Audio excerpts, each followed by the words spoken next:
Welcome back to Curvy Fashion. Today, we're diving into the captivating world of the Greek sensation, erifili sfakianakis.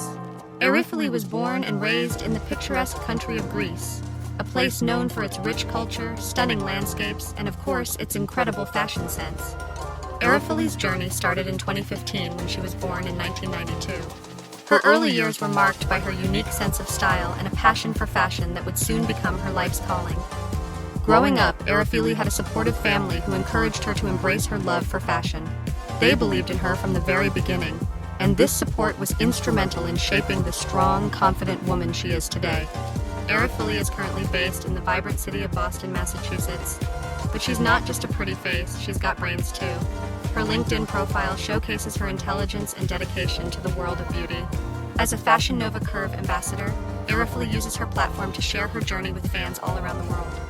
With captivating videos and photos, she redefines fashion norms, showing that beauty comes in all shapes and sizes. But erifili's influence doesn't stop there.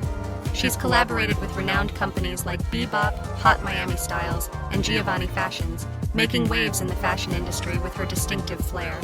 She's not just a model, she's a trendsetter, and her unique style and genuine personality have made her an inspiration to many. Her incredible fashion sense transcends stereotypes and celebrates individuality. As you can see, erifili sfakianakis is more than just a plus-size model. She's a symbol of beauty, confidence, and perseverance, reminding us that fashion knows no boundaries. With a loyal following of over 267,000 fans on Instagram and growing, erifili's impact on the world of curvy fashion is undeniable. Her journey inspires us to embrace our unique style and embrace who we are, just as she does. Thanks for joining us today on Curvy Fashion. If you're as captivated by erifili's journey as we are, be sure